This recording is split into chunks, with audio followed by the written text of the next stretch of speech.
Welcome back. I hope you're ready for chapter 10. We are almost through with the book, only 3 more chapters to go. So let's get started. Chapter 10 is a chapter that might feel a little bit intimidating as you start into it, because it's going to actually talk about, we're going to start actually putting applications down with regards to research and how research is done.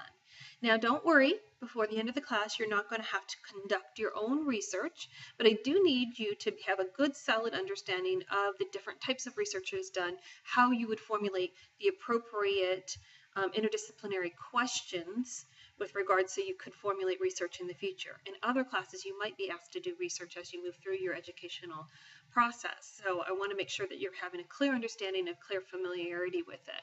So while I know research is not everybody's favorite topic, there is a lot of really, really good stuff in this very information-rich chapter. So I do want to go through some of those highlights for you today. So when we talk about research, the question is, why do we even need research? Research is boring. I don't like research. Well, research is how we get new information and solve problems. So research is very important. It may be intimidating, but it's extremely important. It provides us critical information for making important decisions. It helps us to enhance our understanding of a subject or a problem area. It provides evidence about how things really are. It provides and helps to reveal options to us of different angles and different things that we can do. It helps to provide advanced warning when we're going in the wrong direction. It provides evidence to help convince other people so that we can move forward with more development.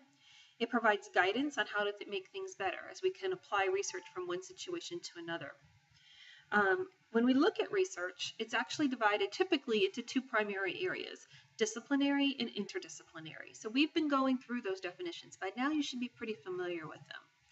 Disciplinary chooses from a specialization to study a particular phenomenon, and each discipline has their own preferred method for doing research. So we've discussed that before, so that should be a review. Remember that these disciplines do offer a great deal of valuable information, but often they fall short in solving the complex problems because it takes more than that discipline can offer to completely understand the problem. That doesn't mean what it offers isn't valuable or part of the problem. Interdisciplinary studies, on the other hand, focus on the complete topic, and they use 2 or more disciplines in which to study it, and they construct a more comprehensive view of the problem. In your book on page 256, you see table 10.1. That's a very helpful little chart there as it talks about the differences between disciplinary and interdisciplinary studies and how they might look just a little bit different looking at the same subject area. In interdisciplinary research, it seeks to have a creative or higher order thinking and integration of the thoughts, and it encourages critical thinking, balanced thinking, and judgment. It's also more tolerant of ambiguity, and it encourages diversity.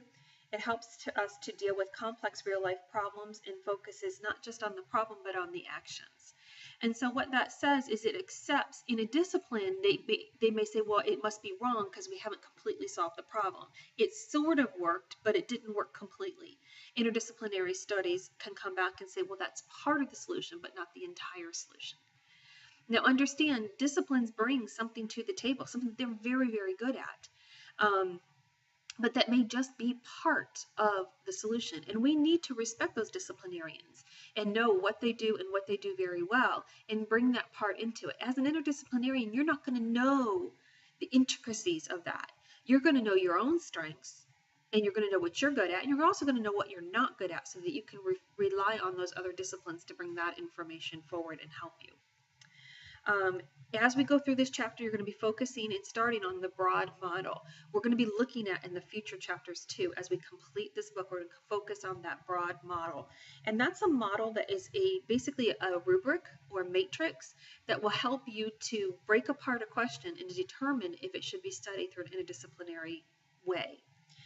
It's very helpful, and it looks at 4 different ideas: the problem, the insights, the integration, and the understanding. And it will do this through a couple of different steps. The first thing it's going to do is define the problem, and that's going to be what you're going to be doing in your exercises. Finding a problem and defining it, being very clear as to what the problem is I'm going to solve. You need to be focused in your problem and understand all the parameters and elements of that specific problem. If we make our problem too big, we need not be able to address it adequately in research. If we make it too small, we could have the same problem. The second thing it does is it justifies an interdisciplinary approach. You can show through this matrix why more than one discipline would be involved in finding the solution. The third thing it does is it identifies the relevant disciplines that should be involved in trying to find that solution. The fourth is it conducts a literature research. Don't worry, you don't have to do it yet. Not yet, not in this class. And the fifth is it will critically analyze the discipline and the insights into the problems associated and identify sources of conflict. Where does that discipline fall short? Why can't it in and of itself solve the problem? So it will identify those pieces. It will reflect on how the interdisciplinary process then has enlarged your understanding of the problem. So we're going to have a takeaway from that what was the value of applying the interdisciplinary component to that problem. Remember that when we choose your problem, you want to make sure it's the right problem to solve through interdisciplinary research. A math equation doesn't need interdisciplinary research. A complex problem does. It needs to be a complex problem and it needs to be researchable through the use of several different disciplines. So we want to focus on being able to write a good research question, and that will be part of the exercises you will do this week. It helps us to focus our studies, and it helps us to understand in a sentence or two what we're looking at so that we don't pull in all this auxiliary stuff. I know when I do research, I get super excited and I find all this really cool stuff, and I got like 1,000 articles and I really need about 6 of them. So you don't want to go out on a tangent. You want to say, that's really good. I'm going to table that and read it later. But for this project, for this thing, this is what I have to narrow it down on.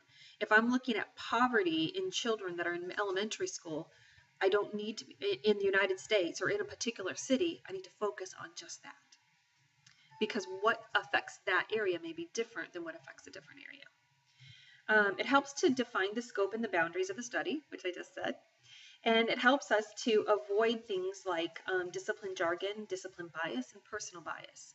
We did discuss those earlier in earlier chapters too, so hopefully you can remember those terms. It tells us what is about the topic is most important. Something I really like about this chapter as well is it offers some really great laid out examples of these things. So yes, I do want you to develop a research question, 2 to 3 sentences. What would I research and why would I use an interdisciplinary tool to do it? But it's going to give you some great examples. So please look in your books on page 265 through 267, where it's going to show you some great examples and why they're great examples. And that will help guide you in your assignments this week. Interdisciplinary studies should be used to address problems, again, that cannot be addressed comprehensively by one discipline. And it should be a problem that's not solved. Obviously, that's why we're doing the research. And so if we look at step 1, you're going to see that on pages 265 to 267, and 272 to 275 will give you examples of step 2. So make sure you review your book and use those as guides for your assignments this week. Have fun, and I look forward to seeing your responses.